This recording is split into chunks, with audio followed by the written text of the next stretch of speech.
Hello दोस्तों, दृष्टि IAS के इन फोकस प्रोग्राम में आप सभी का स्वागत है। बीते लंबे समय से हम कई तरह की बीमारियों का नाम सुनते आ रहे हैं और अक्सर समय समय पर लोगों को उन बीमारियों से पीड़ित होते हुए देखते भी आ रहे हैं। एक सवाल ये भी होता है कि जब बीमारियां इतनी खतरनाक हैं तो उन बीमारियों का इलाज हमें आज तक कई बीमारियों का नहीं मिल पाया है। एक ऐसी ही बीमारी का नाम मलेरिया है। अभी हाल ही में मलेरिया को लेकर के विश्व मलेरिया दिवस का आयोजन किया गया था। ये बीमारी लंबे समय से चली आ रही है, जिसका सबसे ज़्यादा प्रभाव 5 वर्ष से कम उम्र के बच्चे या नवजात बच्चों के ऊपर देखने को मिलता है। इसको लेकर के आज के समय तक कई ऐसे टीकों को बनाए जाने का प्रयास किया गया है, लेकिन अभी तक बहुत ज़्यादा सफलता मिली नहीं है। ऐसे में कई तरह के सवाल हैं। इस टॉपिक को लेकर के हम चर्चा करेंगे। विश्व मलेरिया दिवस 2023 के बारे में भी जानेंगे और इस दिवस को जानते हुए ये भी समझेंगे कि वैक्सीन के निर्माण में किस तरह की चुनौतियां इस टॉपिक को लेकर के आ रही हैं, मलेरिया को लेकर के आ रही हैं। क्योंकि ऐसा प्रश्न है जो भारत के सामने भी आता है और चूंकि बीमारियां वैश्विक स्तर पर है तो भारत भी अछूता नहीं होगा। अब कई बार सवाल इस तरह की बीमारियों से बनते हैं जो देखने में बहुत सामान्य सी लगती हैं, लेकिन मेंस में भी आपको लिखने के लिए सवाल आ सकता है। प्रारंभिक परीक्षा में भी उससे जुड़ा हुआ कोई तथ्य पूछा जा सकता है। न्यूज़ है on world malaria day 2023, the challenges and new hopes in the fight against the disease. तो ठीक है, देखते हैं क्या क्या चीज़ें हैं, क्या होप है, किस तरह की हम चुनौतियों का सामना करते हुए आगे बढ़ सकते हैं। तो चर्चा में क्यों है? क्योंकि विश्व मलेरिया दिवस का आयोजन किया जा रहा है। इस दिवस को मनाए जाने का क्या मकसद है, किस तरह की खास बातें हैं, क्या थीम है।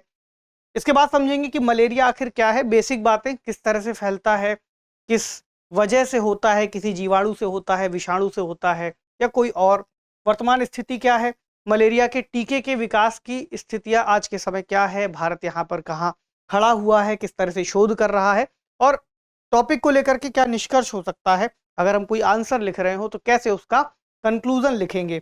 इसके अलावा प्रारंभिक परीक्षा का एक सवाल इसमें शामिल किया गया है, जीएस पेपर 3 विज्ञान एवं तकनीक, खासतौर से टीकों के विकास को लेकर के। क्योंकि जब कोविड महामारी चल रही थी तब भी आपने देखा था कि कोविड के टीकों को लेकर के कई तरह के सवाल पूछे गए थे। ऐसे में मलेरिया को लेकर के भी प्रश्न बन जाए कोई बड़ी बात नहीं होगी। इसके अलावा जीएस पेपर 2 को भी अगर आप देखेंगे तो जो स्वास्थ्य वाला खंड है वहां पर भी ये विषय जुड़ जाएगा हेल्थ को लेकर के। अब चर्चा में इसलिए है क्योंकि विश्व मलेरिया दिवस 2023 का आयोजन किया गया है 25 अप्रैल, यानी जब आप ये वीडियो देख रहे होंगे तो वो कल का दिन होगा। बाकी 25 अप्रैल को आयोजन किया जाता है। आप कभी भी देखें, कोई प्रश्न बने तो उत्तर दे पाएं। क्यों किया जा रहा है? ताकि इस बीमारी को लेकर के जागरूकता बढ़ाई जा सके। अंतर्राष्ट्रीय स्तर पर जो समूह मौजूद है, अंतर्राष्ट्रीय स्तर पर अलग अलग देश मौजूद हैं, वो सभी एक साथ आकर के इसका एक समाधान निकालने का प्रयास करें और इस जानलेवा बीमारी को खत्म करना इसका मकसद है। तो सामूहिक प्रयासों को बढ़ावा देना इस दिवस को मनाए जाने का मूल में छुपा हुआ है। तो विश्व मलेरिया दिवस का आयोजन कब से शुरू हुआ? देखिए, इसका आयोजन 2007 से शुरू होता है, जब WHO के अंतर्गत जो कई सारे देश हैं वो आपस में मिल करके एक सभा का आयोजन करते हैं जिसको विश्व स्वास्थ्य सभा कहा जाता है। तो 2007 में इन्होंने 25 अप्रैल को इस दिवस के रूप में नामित किया था और फिर अगले वर्ष से यानी 2008 से इस दिवस को मनाया जाना शुरू किया गया। अब हर साल चूंकि दिवस महत्वपूर्ण है, उसको लेकर के थीम डिसाइड की जाती है। थीम का उद्देश्य होता है कि हम एक दिशा, एक डायरेक्शन दे सके उस पूरे वर्ष के लिए, किस तरह से हमें काम करना है। तो इस साल के लिए भी थीम है time to deliver zero malaria, invest, innovate and implement. अब यहाँ पर जो तीनों शब्द हैं ये बहुत इंपॉर्टेंट है। इन्वेस्ट, इनोवेट एंड इम्प्लीमेंट, इनका कहीं ना कहीं मतलब आपको दिखाई देगा कि हमें बीमारी से लड़ने के लिए निवेश की आवश्यकता है।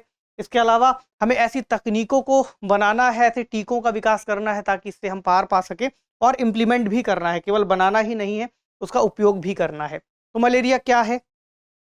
पहली बात तो यह है कि सार्वजनिक स्वास्थ्य समस्या के रूप में हम इसे देख सकते हैं, क्योंकि बड़े पैमाने पर लोग इससे प्रभावित होते हैं और पूरे विश्व के लोग इससे अछूते नहीं हैं। तो परजीवी का नाम आएगा प्लाज्मोडियम। याद रखिएगा, प्लाज्मोडियम जो कि एक परजीवी है जिसके चलते मलेरिया फैलता है और मलेरिया होता है बेसिकली। तो फैलता क्यों है? क्योंकि जब एक मच्छर मादा एनोफिलीज नाम का इसका वाहक बनता है तो वो मच्छर में यह परजीवी चढ़ करके किसी और शरीर तक पहुंच सकता है, किसी और सतह तक पहुंच सकता है जहां पर मनुष्य भी मौजूद है। तो मनुष्य को अगर ये मच्छर काट ले तो आमतौर पर मलेरिया फैलने का खतरा होता है। अगर वह मच्छर इससे संक्रमित है या इसका वाहक है। अब दो यहाँ पर नाम आएंगे जो मनुष्यों से संबंधित प्रमुख संक्रमण है या प्रमुख बीमारी है, जैसे कि पी विवैक्स और पी फाल्सिपेरम। तो जो पी विवैक्स है वो उष्णकटिबंधीय और उपोष्णकटिबंधीय क्षेत्रों में सबसे ज्यादा प्रभाव छोड़ता है, जहां पर भारत भी आपको शामिल होता हुआ मिलेगा।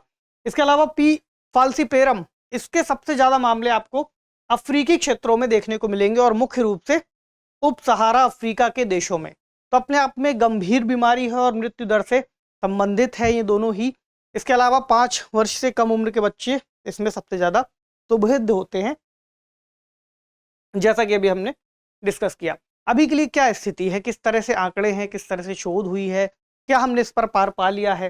तो इससे जुड़े हुए कई सारे कार्यक्रम शुरू किए गए हैं, जैसे एक का नाम है रोल बैक मलेरिया, जो कि 1998 में शुरू हुआ था। इसका मकसद था कि 2010 तक हम मलेरिया से होने वाली जो मौतें हैं उनको आधा कर पाएं एटलीस्ट। इसके अलावा 2015 में भी कई तरह के और प्रोग्राम इसको लेकर के शुरू हुए और फिर धीरे धीरे इस पर प्रयास किया जाता रहा। लेकिन आज के समय अगर हम स्थितियों को देखें, कई तरह के प्रयास हुए हैं, उसके बावजूद हर साल लगभग 4 लाख से ज़्यादा लोगों की मृत्यु मलेरिया की वजह से हो जाती है, जिसमें बहुत ज़्यादा बच्चे भी शामिल होते हैं। आगे बढ़ते हैं। आप समझें कि मलेरिया के टीकों के लेकर के क्या स्थिति। भाई अगर इतनी खतरनाक बीमारी है तो हम क्यों नहीं टीके बना लेते और लोगों को वैक्सीन दे दें, उसके बाद जो समाधान होगा अपने आप निकल आएगा, क्योंकि लोगों के अंदर इम्यूनिटी आ जाएगी। तो मलेरिया का जो परजीवी है, जो पैरासाइट है, वो अपने आप में उसकी स्ट्रक्चर बहुत जटिल है, उसकी लाइफ साइकिल बहुत जटिल है। अगर आप इस चार्ट में थोड़ा समझ पाएँ, CDC ने इस चार्ट को दिया है जहाँ पर आपको दिखाई देगा इसकी लाइफ कितने सारे फॉर्मेट्स में काम करती है, किस तरह से बदलती रहती है। ऐसे में किस फॉर्मेट को टारगेट करके हम वैक्सीन को बना पाएंगे, ये काफ़ी जटिल होता है। इसलिए मलेरिया के खिलाफ प्रभावी टीके विकसित करना अपने आप में कठिन काम है। अगर हम पिछले 3 दशकों को देखें तो लगभग 100 से ज़्यादा टीकों का विकास किए जाने का प्रयास किया गया है, लेकिन ये टीके अपने आप में कभी भी अप्रूव नहीं हो पाए हैं, क्योंकि इसकी वजह थी कि WHO ने कुछ मानक तय किए थे। इसके हिसाब से लगभग 75% की बेंचमार्क होना चाहिए, यानी उनका जो प्रभाव है एटलीस्ट 75% तक उन्हें प्रभावी होना चाहिए।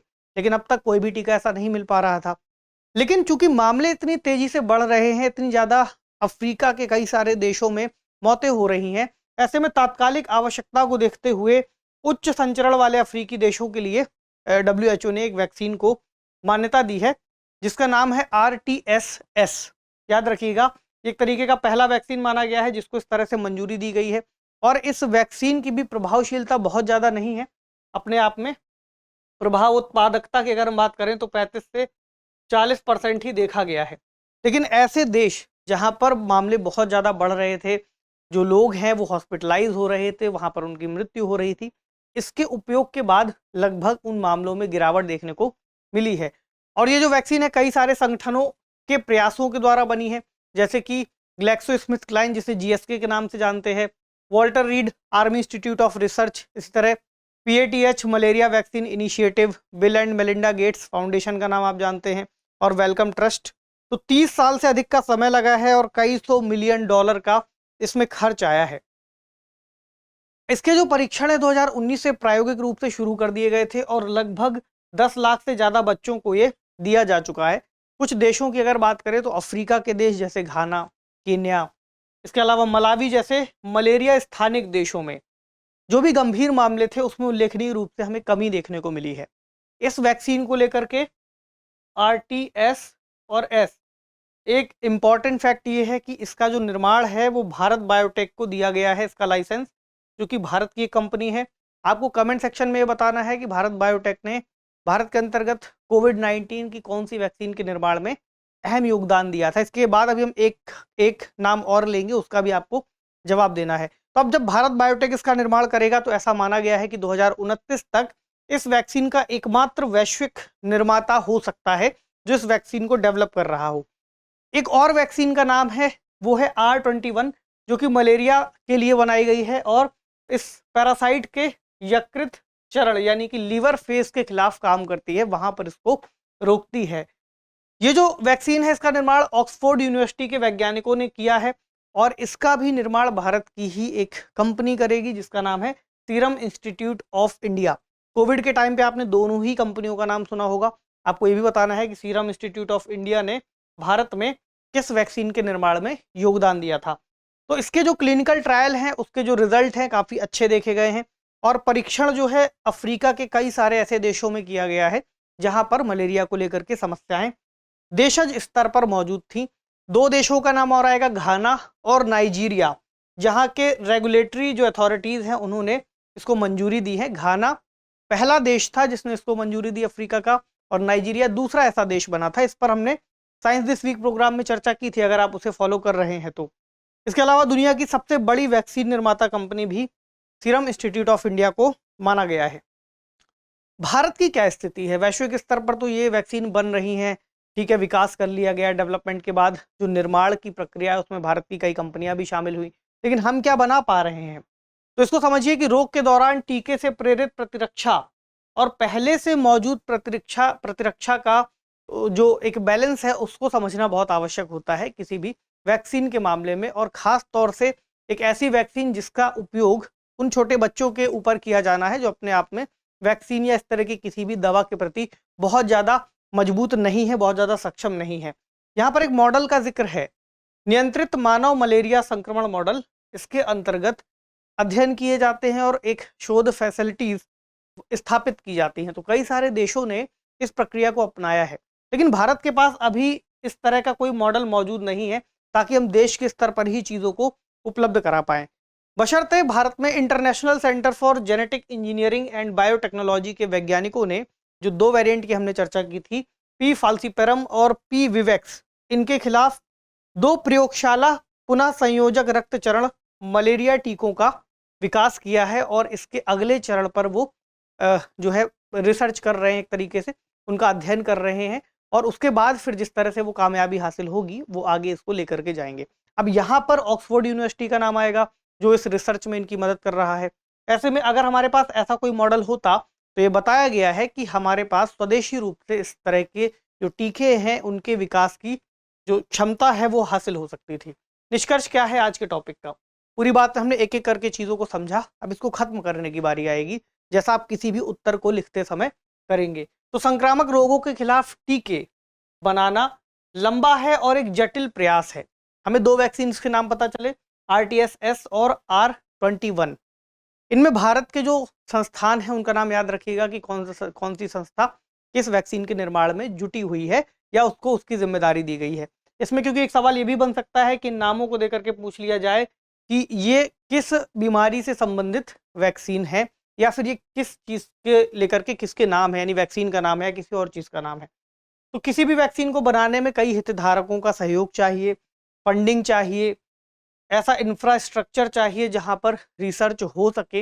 इसके अलावा सरकार और अन्य एजेंसियों से हमें फंड मिल सकता है, ऐसे में इनको भी सामने आना होगा। तो भारत के लिए अगर ऐसी सुविधाएं उपलब्ध हो पाती हैं और हम धीरे धीरे अपने रिसर्च को बेहतर कर पाते हैं, तो ऐसा देखने को मिल रहा है कि कई सारे विकासशील देश या ऐसे देश जो अल्प विकसित हैं, जैसे अफ्रीका के कई सारे देश, वहां पर वैक्सीन पहुंचाने और उनके लिए वैक्सीन निर्माण का कार्य भारत कर सकता है और इस क्षेत्र में कहीं अपनी लीडिंग भूमिका निभा सकता है, और वैश्विक स्तर पर जो भारत की वैल्यू होगी वो अपने आप में कहीं ज़्यादा हो जाएगी और फार्मा क्षेत्रों में हम एक बेहतर कार्य कर सकते हैं। ऐसे में कई सारे रोजगार और कई सारी सुविधाएं हमारे पास स्थापित हो सकती हैं और उन देशों को भी सस्ती कीमत में दवाएं और वैक्सीन मिल सकती हैं अगर हम इस दिशा में आगे आते हैं, और ऐसी उम्मीद भी भारत से की जा रही है।